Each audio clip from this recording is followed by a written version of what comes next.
When my parents surprised everyone by giving my inheritance to my siblings instead of me, I hatched a plan to make my voice heard and reclaim what I felt was rightfully mine. What happened next would tear our family apart forever. If you are watching this, kindly subscribe and let me know where you are watching from. And I hope that you're safe wherever you are. My name is Sarah Martinez, and I was always the perfect daughter. While my younger brother Jake partied through college, and my little sister Emma spent money like water, I worked double shifts to put myself through law school. I graduated summa cum laude, got hired at the city's top firm, saved every penny. Our family owned Martinez Construction, built from nothing by my immigrant grandfather. Dad always said it would go to whoever proved themselves worthy. I thought that meant me. I was 12 when I started working summers at the construction sites. Hard hat too big for my head. Safety boots that gave me blisters. While other kids played, I learned to read blueprints, mix concrete, handle power tools safely. Jake was different. Golden boy with his charming smile and athletic scholarships. He could do no wrong in Mom's eyes. Even when he crashed Dad's truck senior year, they just bought him another one. Boys will be boys, Mom would say, ruffling his hair. Emma was the baby, spoiled beyond belief. Designer clothes, expensive vacations, private tutors when her grades slipped. She never worked a day in her life, but somehow always had the latest iPhone, the nicest car, the most fashionable everything. I watched it all with quiet resentment, but I told myself it didn't matter. I was building my own success, creating my own wealth, proving my worth through actions, not words. At family dinners, Dad would pat my shoulder proudly. "Sarah's going places," he'd announce. "She's got the Martinez work ethic, the business sense, the dedication." I believed him. I believed I was special. I believed 20 years of sacrifice would pay off. The law firm partnership track was brutal. 80-hour weeks, skipped meals, canceled dates, while Jake bounced between jobs and Emma dropped out of 3 different colleges. I climbed the corporate ladder rung by bloody rung. My colleagues called me the Ice Queen. No social life, no relationships that lasted more than a few months, all work, no play. But I didn't care. I had a plan.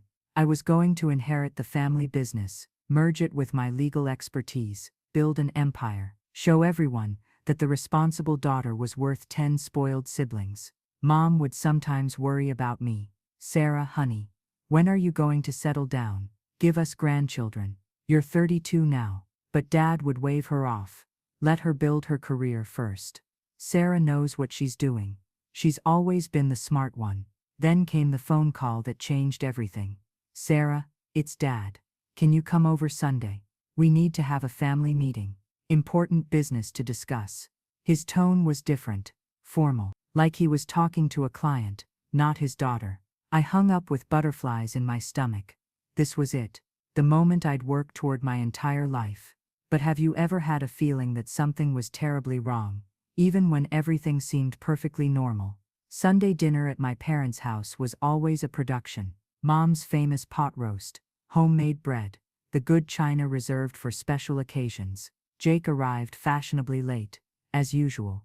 Emma complained about the early hour, cutting into her beauty sleep. I sat at my childhood place, palms sweating despite my confidence. This was my moment. 20 years of preparation culminating in this announcement. Dad cleared his throat. The sound cut through our idle chatter, like a blade. "Kids, your mother and I have been talking. We're getting older. Time to think about the future. About what happens to Martinez Construction when we're gone." My heart hammered against my ribs. This was it. "We've decided to divide everything equally among you 3. "Wait, what?" "Jake, you'll inherit the company. You understand people, and construction is about relationships. You'll do great." The room spun. I gripped my fork so tight my knuckles went white. "Emma, sweetie, you get the investment portfolio. 2 million in stocks and bonds. You're young, you can grow it over time." This couldn't be happening. Not after everything I'd sacrificed. "Sarah, we know you don't need our help. You're so successful already, so independent. We're giving you the family photos and heirlooms. The sentimental stuff. We know how much family history means to you. Family photos. 20 years of 80-hour weeks for family photos. Jake was grinning like he'd won the lottery. Emma squealed with delight. Mom dabbed her eyes with her napkin, overwhelmed by the moment's emotion. Now don't think this means we don't love you equally, Dad continued. We just tried to give each of you what makes the most sense, what you need most. What I needed most. I needed the business I'd helped build, the company I'd sweated for, the legacy I'd earned through decades of sacrifice. Sarah, you're awfully quiet, Mom said. Aren't you happy? Those photo albums go back 4 generations. They're priceless. Priceless. Unlike the $2 million portfolio Emma just received for existing. I'm speechless, I managed. It wasn't a lie. We thought you might be, Dad beamed. It's a lot to process, Jake. We'll start transitioning leadership next month. You'll need to learn the books, meet the crews, understand the contracts, everything I already knew by heart, everything I'd been preparing for since I was 12 years old. That night, I sat in my apartment staring at a bottle of wine. I didn't drink it, I just stared, replaying every conversation, every promise, every moment I'd believed I was building towards something. My phone buzzed. A text from my fiancé, David. How did it go? Ready to celebrate. David knew about my expectations.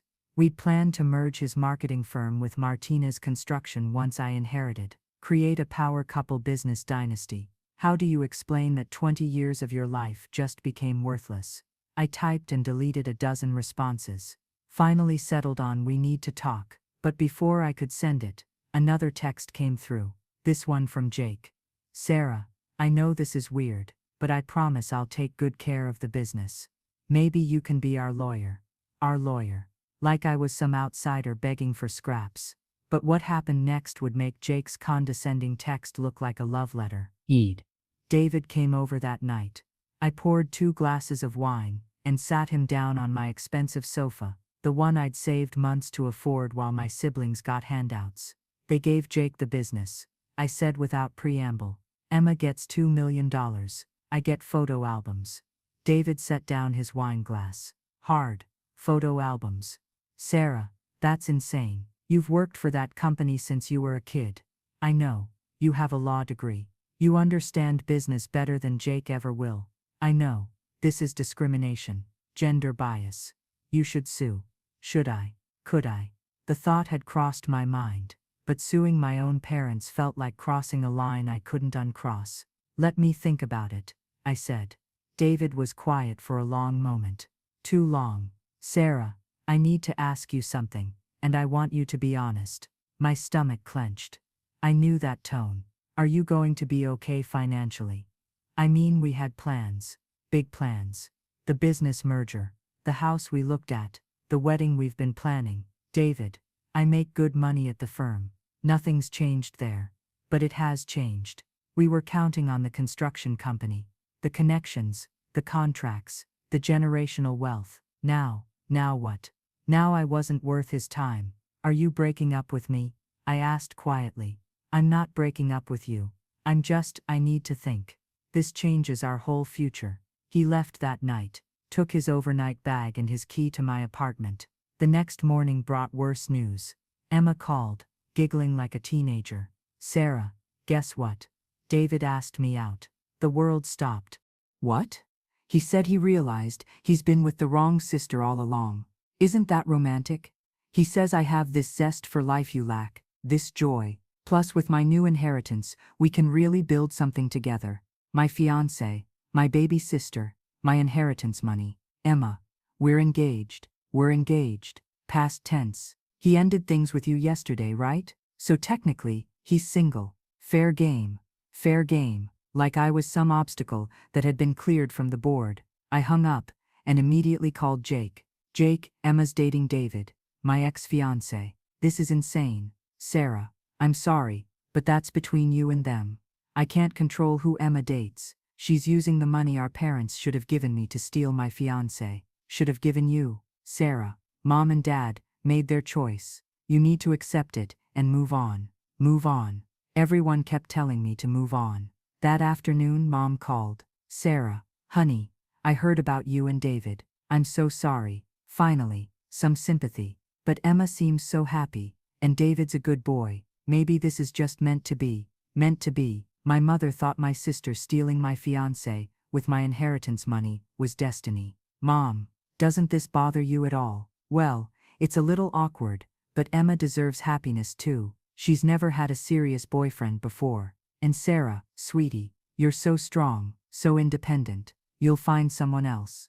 So independent, the curse of competence. Because I could handle disappointment, I was expected to absorb it endlessly. The law firm partners started treating me differently too. Word had spread about my family situation. Suddenly, I wasn't the promising associate with generational business connections. I was just another lawyer, grinding for partnership. Sarah, about the Miller construction contract, my boss said, we were hoping for an introduction to your family's company. Any chance of that? Probably not, I replied.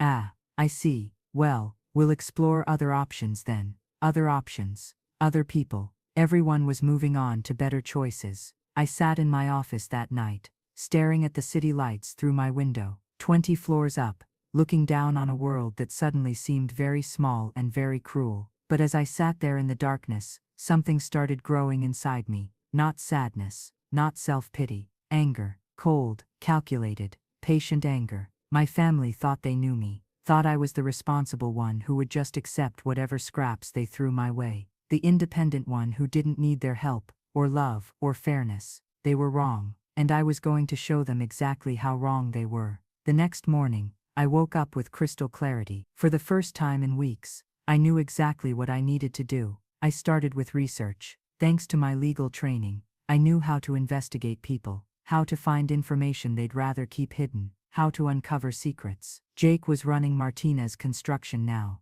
but he had no idea what he was doing. I started making anonymous calls to our biggest clients, asking innocent questions about contract satisfaction, timeline concerns, quality issues. Within a week, I learned that Jake had already lost 2 major contracts because he'd missed crucial deadlines. He was bidding jobs at 20% under cost because he didn't understand material pricing. The crews were grumbling about his management style. Perfect. Emma was easier. Social media made people so careless. Her Instagram was public, documenting every expensive purchase, every luxury vacation, every investment mistake. She'd already blown through $200,000 of her inheritance on designer bags, a sports car, and a condo down payment she couldn't afford. But David was the most interesting discovery. My ex-fiancé had been hiding debts, serious debts. His marketing firm was hemorrhaging money. He owed the IRS $80,000 in back taxes. His business loan was in default. He hadn't left me for Emma's zest for life. He'd left me for Emma's bank account.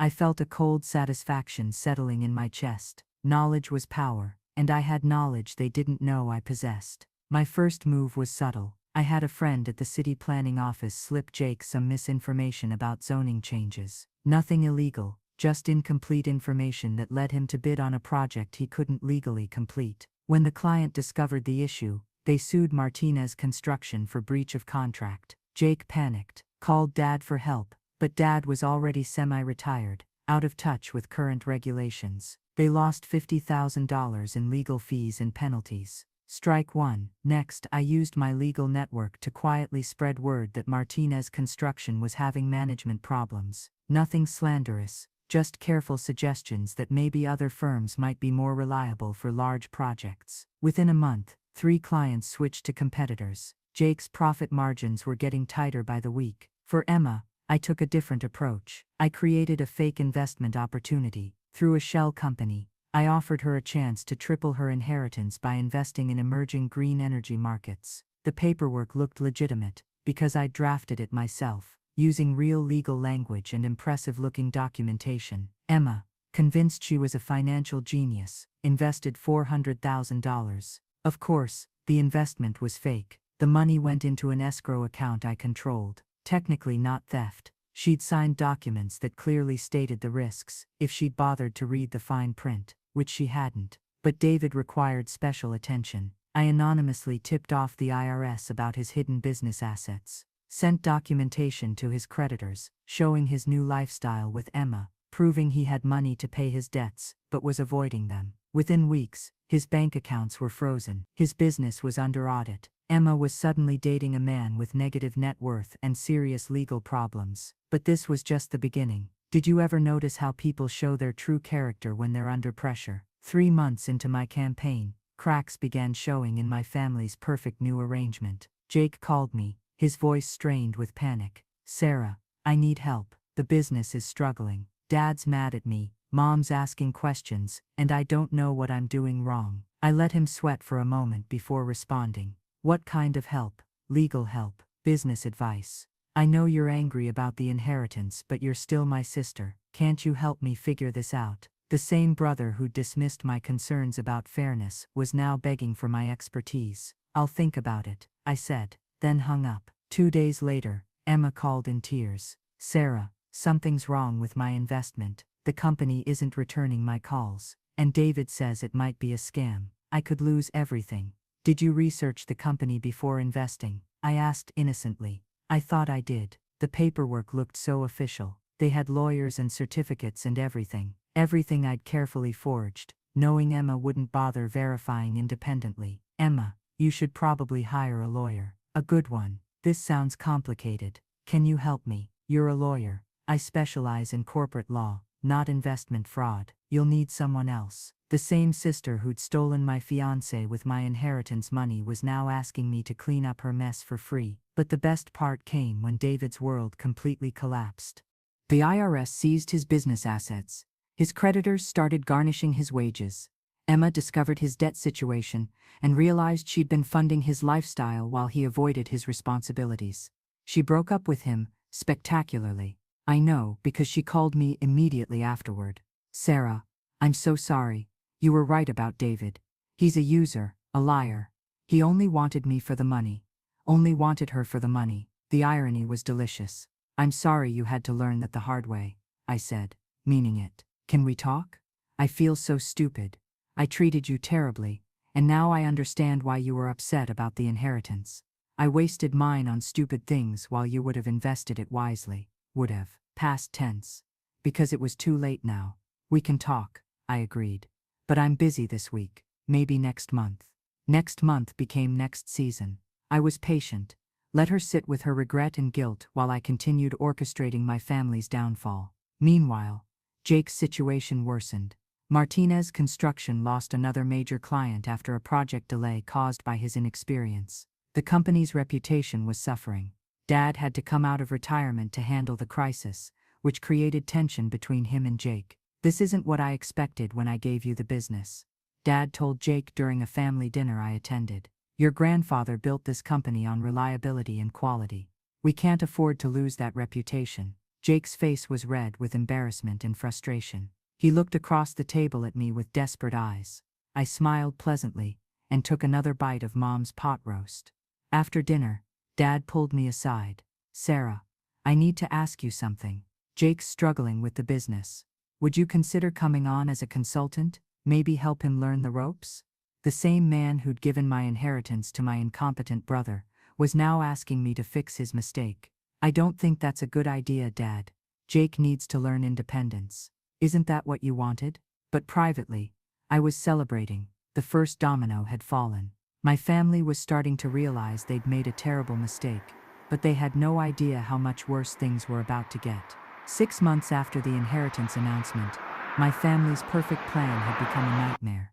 Martinez Construction was hemorrhaging money. Jake had lost 8 clients and botched 3 major projects. The company that had taken my grandfather 50 years to build was circling the drain under my brother's leadership. Emma had blown through most of her inheritance on bad investments, luxury purchases, and David's debts before she discovered his lies. She was working retail for the first time in her life, trying to pay rent on a condo she couldn't afford. David was bankrupt, under investigation, and completely toxic in business circles.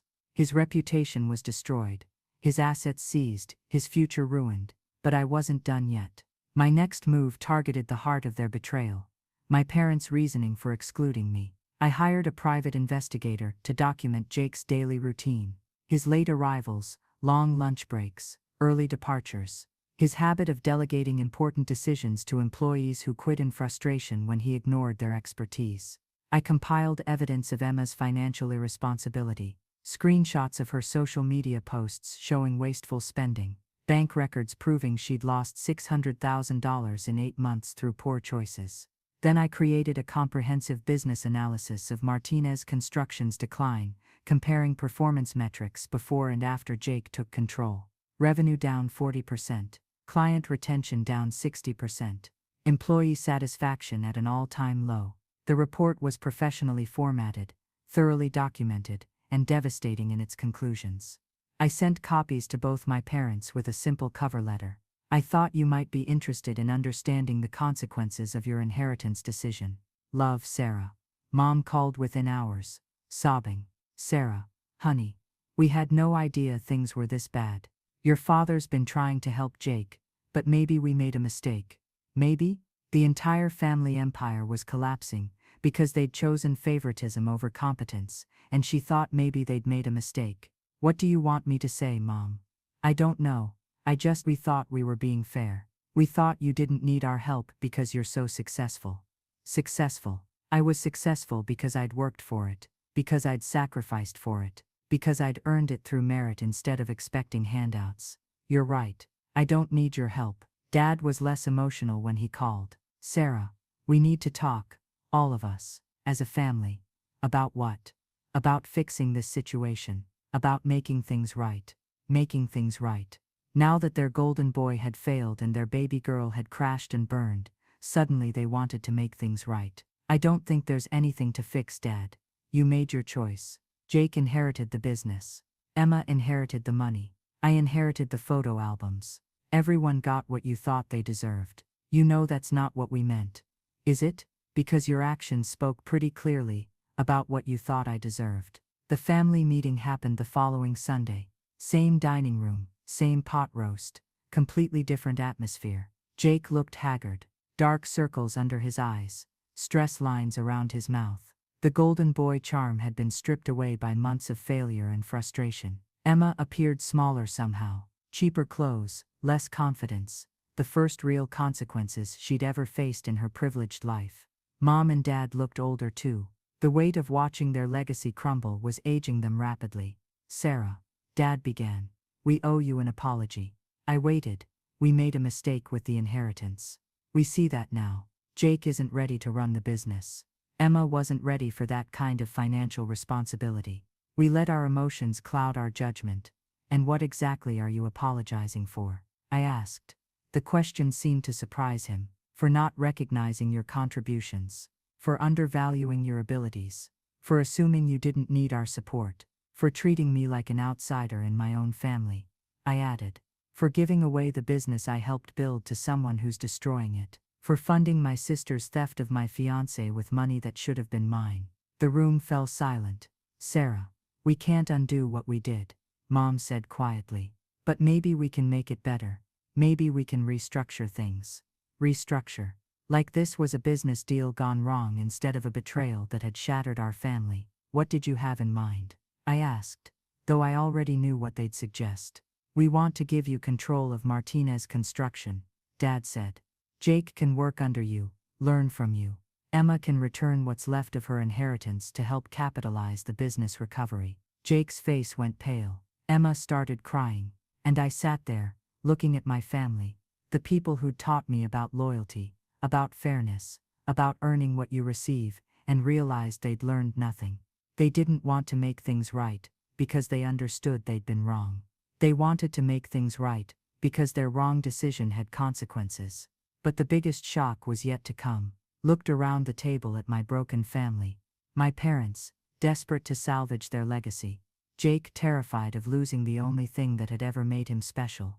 Emma finally facing real consequences for the first time in her life. They all stared at me expectantly, waiting for me to fix what they'd destroyed. No, I said simply. Sarah, please, Mom pleaded. We know we hurt you, but we're family. We have to stick together. Family. I laughed, but there was no humor in it. Is that what we are? I reached into my briefcase and pulled out a thick folder, placed it carefully on the table between the serving dishes. Before you ask me to clean up your mess, there's something you need to know. I opened the folder. The first document was a corporate filing, official and stamped. 3 months ago, I registered a new business, Sarah Martinez Consulting. I've been working nights and weekends, building my own client base. Their faces showed confusion, not understanding where this was going. I've acquired 6 of Martinez Construction's former clients, the ones Jake lost through incompetence. They're very happy with my services. Jake's mouth dropped open. You stole our clients. I earned clients who were dissatisfied with your work. That's called free market capitalism. I turned to the next document. Emma, remember that investment opportunity you lost $400,000 on, the one that seemed too good to be true? She nodded miserably. It was too good to be true, because I created it. The room went dead silent. That shell company, those official documents, those impressive legal terms, all me. Every dollar you invested went into an escrow account I controlled. Sarah, what are you saying? Dad's voice was barely a whisper. I'm saying I orchestrated Emma's financial downfall, just like I orchestrated Jake's business failures and David's legal troubles. Emma shot to her feet. You destroyed my life on purpose. I gave you opportunities to fail. You took them enthusiastically. But why? Mom was crying now. We're your family. You're my family when it's convenient, when you need something fixed, when you want someone to absorb disappointment quietly and move on. I turned to Jake. Those missed contracts. I fed you bad information through intermediaries. Those client complaints. I encouraged them through anonymous tips about your incompetence. That lawsuit? I made sure the right people knew about your zoning mistake. You sabotaged me, he said, his voice hollow. I gave you enough rope to hang yourself. You did the rest. Sarah, this isn't the daughter we raised.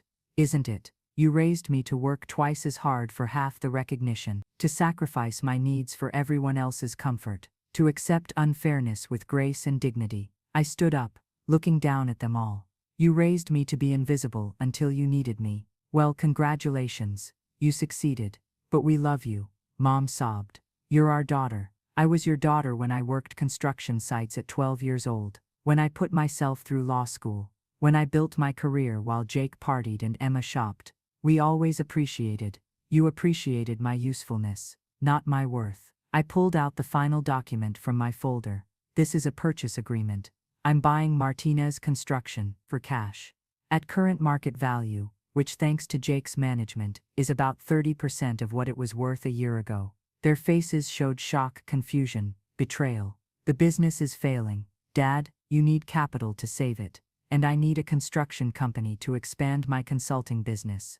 It's a fair deal. You planned this from the beginning, Jake said accusingly. No, I planned to inherit the business I'd earned through 20 years of dedication. You forced me to buy it instead. With what money? Emma demanded. I smiled for the first time that evening. With the $600,000 from your fake investment, plus my savings, plus a business loan secured by my law firm's partnership track. The realization hit Emma like a physical blow.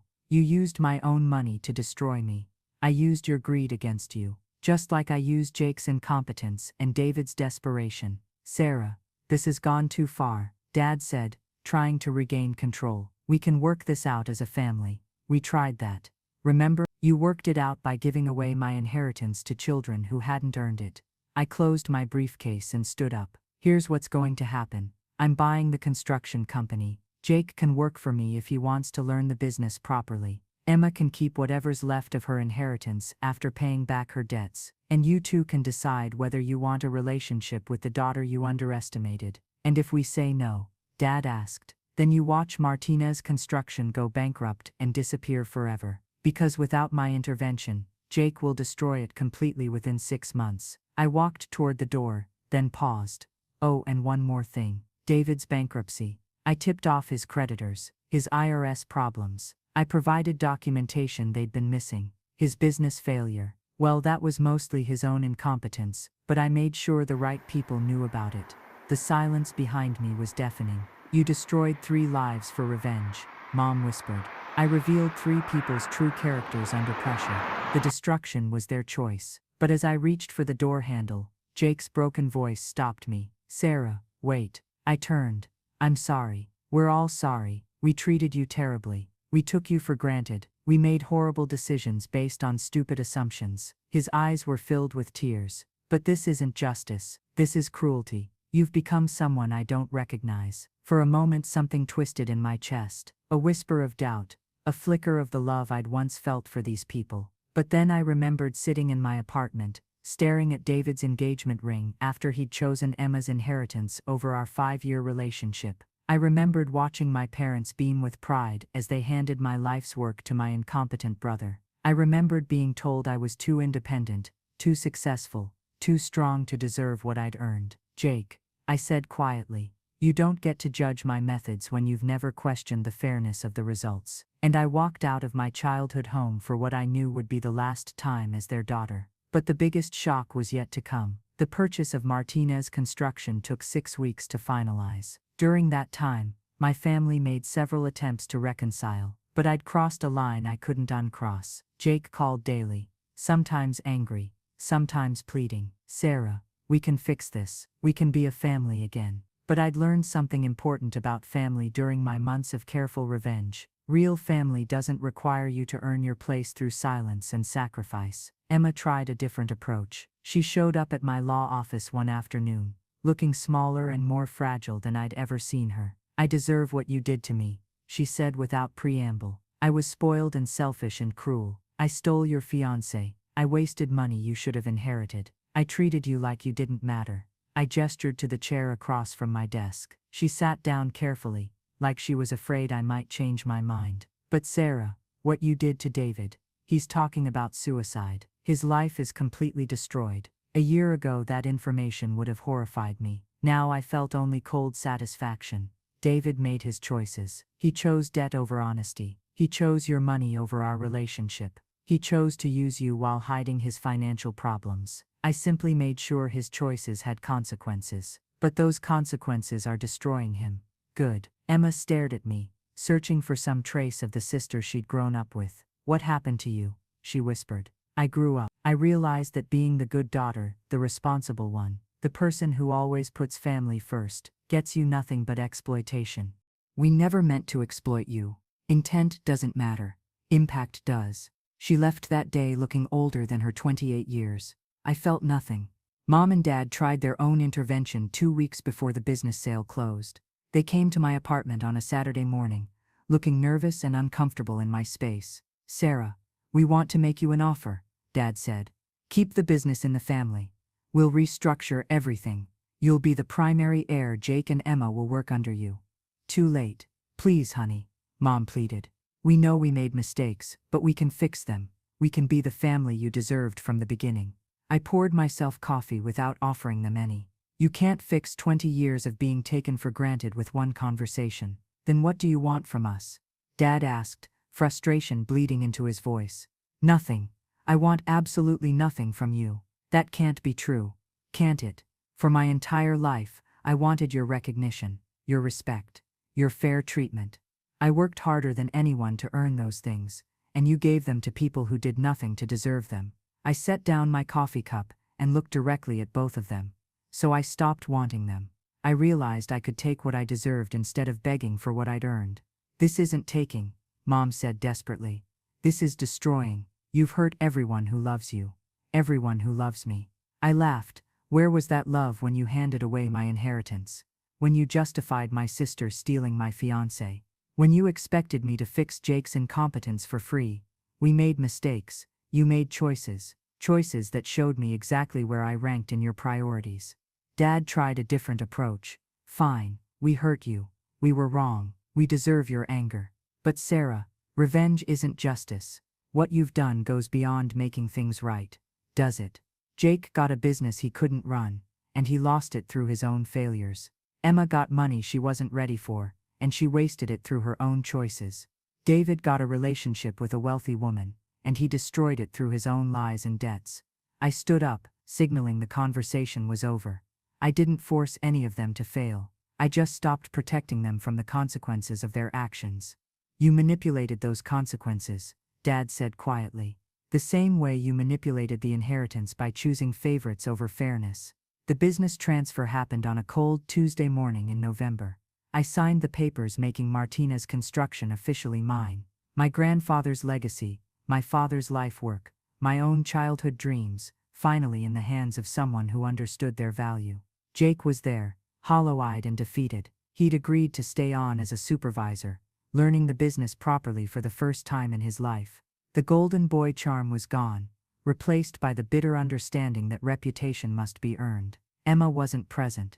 She'd moved back in with our parents, working 2 jobs to pay off her debts. The investment money was gone forever, absorbed into my new business capital. David had disappeared entirely, bankrupt, unemployed, under investigation for tax evasion. Some people said he'd left the state. Others whispered about darker possibilities. I didn't care enough to investigate. My parents attended the signing as witnesses, their faces masks of resigned grief. They'd lost more than a business. They'd lost the daughter they thought they knew. After the papers were signed and the lawyers had left, Jake approached me in the parking lot. "I want you to know," he said quietly, "that I understand now. What you did was horrible, but I understand why you did it. I waited. We treated you like you didn't matter, like your feelings and dreams and sacrifices were less important than ours. We took your strength for granted and mistook your competence for independence." His words were the closest thing to real accountability I'd heard from any of them. "But Sarah," he continued, "you've become someone who destroys people for making mistakes, someone who values revenge over redemption. Is that really who you want to be?" I looked at my brother, really looked at him, and saw something I'd missed during my months of calculated destruction. Jake wasn't just failing because he was incompetent. He was failing because he'd never been given the chance to develop real skills. Our parents' favoritism hadn't just hurt me, it had crippled him. Emma wasn't just spoiled and wasteful. She was lost, raised without boundaries or consequences, never taught the value of money or work or earned achievement. Even David, lying and desperate, wasn't entirely evil. He was a drowning man who'd grabbed onto Emma's inheritance like a life preserver, making terrible choices from a place of panic and pride. For just a moment, I felt something crack inside my chest, a whisper of doubt, a flicker of regret. But then I remembered sitting in that law office, watching David examine Emma's financial statements while planning to leave me. I remembered Jake's condescending offer to let me be our lawyer. I remembered my parents' assumption that I was too independent to need fairness or consideration. "Yes," I said to Jake, "this is exactly who I want to be." He nodded sadly and walked away. That night, I sat in my new office at Martinez Construction, surrounded by the legacy I'd finally claimed. The building was quiet, filled with shadows and the ghosts of my childhood dreams. I'd won, completely, utterly, devastatingly won. So why did victory feel so cold? My phone buzzed with a text from an unknown number. "Congratulations on your success. You've become everything you once despised. A friend." I stared at the message for a long time, trying to decode its meaning. Then I deleted it and went back to work. There was a business to rebuild, a reputation to restore, a future to construct from the ashes of my family's mistakes. I'd spent 20 years earning my inheritance through sacrifice and dedication. I'd spent 6 months claiming it through manipulation and revenge. Now I had everything I'd ever wanted, and no one left to share it with. But isn't that what I'd asked for? To be valued for my competence instead of taken for granted for my loyalty. The answer came 3 months later, when Martinez Construction landed its biggest contract in 5 years. I should have been celebrating, but I sat alone in my office, staring at the signed agreement, feeling only empty satisfaction. I'd proven I could run the business better than Jake. I'd proven I could make better financial decisions than Emma. I'd proven I was stronger than David's manipulation and my parents' favoritism. But proving you're right and being happy aren't the same thing. My assistant knocked on my office door. "Miss Martinez, your parents are here to see you." I looked up, surprised. We hadn't spoken since the business transfer 6 months earlier. "Send them in." Mom and Dad entered slowly, like they were approaching a wild animal. They both looked older, worn down by watching their family disintegrate. "Sarah," Mom began, "we came to tell you something." I waited.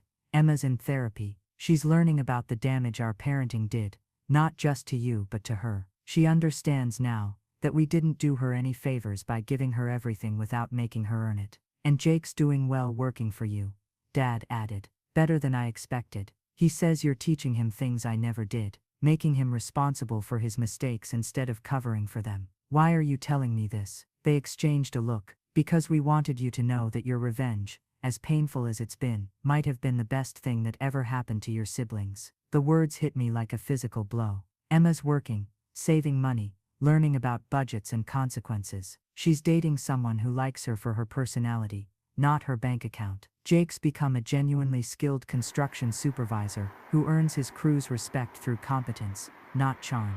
Mom's eyes filled with tears. You forced them to grow up, to become the people they should have been all along. And us, Dad said quietly. We're learning too, about fairness, about the difference between love and favoritism, about how our good intentions created terrible outcomes. I sat in stunned silence, processing their words. We can't undo the past, Mom continued. We can't give you back the years of feeling undervalued. But Sarah, honey, we want you to know that we see you now. We understand what we lost when we chose convenience over justice. The question, Dad said, is whether you can see us, whether you can find a way to forgive us, not for our sake, but for yours. I looked at my parents, really looked at them, and saw not the people who'd betrayed me, but two flawed humans who'd made terrible decisions with good intentions. I don't know, I said honestly. I don't know if I remember how to forgive. That's okay, Mom said. We'll wait. We'll keep trying, Dad added. Not to earn your forgiveness, but to deserve it. They left quietly, and I sat alone with my thoughts. 6 months of revenge had given me everything I'd wanted, and nothing I needed. I had the business. I had financial success. I had the recognition of my competence. But I'd lost my family, my capacity for trust, my ability to feel joy in my accomplishments. The final revelation came exactly 1 year after the inheritance announcement. I was working late when I found a letter in my desk, one I'd forgotten I'd written. It was addressed to myself, dated the night after David left me for Emma. In it I'd written, I want them to understand what they've lost. I want them to value what they threw away. I want justice for 20 years of being taken for granted. I'd achieved all of that. But justice, I'd learned, wasn't the same as healing. True victory wasn't destroying the people who hurt me. It was becoming someone worthy of better treatment in the first place. I picked up my phone and scrolled through my contacts until I found Jake's number. Sarah, is everything okay? It's almost midnight. I want to have dinner, I said. All of us. As a family. There was a long pause. Are you sure? No. But I'm tired of being sure about everything. I'm tired of being right all the time. What changed your mind? I looked around my office, my grandfather's legacy, my father's life work, my own achievement. All of it felt hollow without people to share it with. I realized that the person who destroyed my family wasn't you or Emma or Mom and Dad. Then who? Me. I became so focused on proving I was right that I forgot how to be human. Another pause. Sunday dinner, Jake asked hopefully. Sunday dinner. I hung up and sat back in my chair feeling something I hadn't experienced in months. Hope. Maybe some things could be fixed. Maybe forgiveness was possible. Maybe family was worth fighting for, instead of against. I'd proven I could destroy people who wronged me. Now I had to learn something much harder, how to rebuild relationships with people who loved me imperfectly. The revenge was over. The real work was just beginning. How far would you go to reclaim what was rightfully yours? And more importantly, would you recognize when you'd gone too far? If this story moved you, please hit that like button, share it with someone who needs to hear it, and subscribe for more stories about justice, family, and the price of revenge. Because sometimes the greatest victory is knowing when to stop fighting.